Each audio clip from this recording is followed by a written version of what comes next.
aan joognaa kantaroolka bari ee magaalada Garowe halkaas oo aan u joogno xaalad ayaantan ka taagneyd oo ah in ciidanka gadoodsan ay celiyeen baabuurti ka imanaysay gobolka bari una socotay gobolada dhexe iyo gobolada Puntland iyo wixii ka sheeya arintaas oo muddadii maalmahan ahayd hawsheeda iyo sidii loo xalin lahaa iyo baabuurta sidii loo deyn lahaa aan ku jirnay hadaan nahay xildhibaanada gobolka Nugaal ilaahay maadis waxa ah inay noo fududaatay inaan baabuurti sii deyno annaga iyo saraakiishuna aan ku heshiinay baabuurta in la sii daayo wixii tabasha oo jidana si hoose looga wada hadlo oo aanu ka wada hadalno waxaan u mahad celinayaa ciidankii meesha joogay oo aan wax dhiba geysan dadkii waxaan ka ma garanaysaa raali gelinayaa bulshadii meeshaan ku dhibaataysnayd muddadaas oo u socotay gobolada dheer ama gobolada fogfog oo muddo 3 cisho ah halkaan ku xanibnayd waxaan leenahay raali gelin baanu ka bixinaynaa buuxda arintaas waxaana keenayna waxay ahayd tabasho ciidankiina insha Allah waxaan rajaynaynaa tabashadaas dib inaynu soo noqonaano xalin doono waxaan u mahad celinayaa saraakiisha ciidanka oo aad noola furfudhay oo noogala shaqeysay ciidanka sidii loo sii deyn lahaa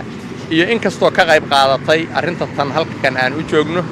aad iyo aad baan mar labaad iyo mar saddexaad bay idinku mahad celinaya xaquuqdii anagu ma helin waxaanu u furay meeshaas oo aanu u turay waa shacabkayaga waxaana naga codsaday xildhibaanada gobolka Nugaal waana ka aqbalay xaquuqdayadiina insha Allah iyagaanu ka sugaynaa arintaas aanu u furay shacabkayaga u turay wax anagu aanu xaquuq hadarna soo gaadhay aanu kantaroolka u furay ma jidho sida laaligeed xildhibaanada gobolka Nugaal baa naga codsaday meesha inaan furo iyo shacabkayaga aanu turay waana ka baxay assalaamu calaykum waraxmatullaahi wabarakaatuh bahda warbaahinta bacda salaan ilaahay baa ku mahadsan horta hawshii halkan oo leed in ilaahay inoo fududeeyay mahad ilaahay baa iska leh inta haddaan taa kaga gudbo halkan ciidan baa xirtay sababta ay u xirteena waxay ahayd tabasho xuquuq asaasiya mid mushahar ayadoo oo qodobaysan oo xubno badan kala leh ma la xalin arintaas xal laga gaaray darteed looma sii dayn gaadiidkii iyo wadada midna sababta loo sii daayay waxay tahay in loo tuuray shacabka reer Puntland kuwa halka taagan iyo kuwa ay u raran yihiin intaba qodob waa qodobkaas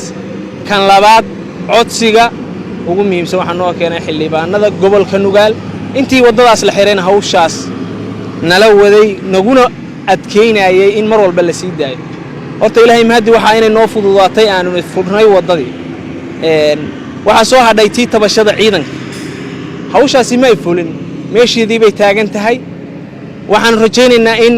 ay furo u noqdaan xildhibaanada gobolka Nugaal ka soo jeeda ayaga iyo cidii laga tabaanayayna inay hawsha iska kaashadaan xiriiriye u noqdaan fududeeyaan sidii loo heli lahaa xuquuqdaas waan rajaynayaa taas cidii xuquuqda lagu lahaa in la helana laga helana waa rajaynayaa laakiin waxa wadada loo furay ma aha amar dawladeed heshiis dawladda iyo ciidankii wadada xirtay ay gaareen ma aha wuxuu yahay waxa wadada loo furay waa u turid shacabka wadada taagan iyo kuwa ay u raran yihiin labadaba qodobka labaad oo heshiiska horaan u sheegay oo ah adkeynaya intaasna ka dabalaabanaya in wadada la furo waa xildhibaanada hareeraha iyaga taagan waa ku mahadsan yihiin waana xil saarnaa waana rajaynaynaa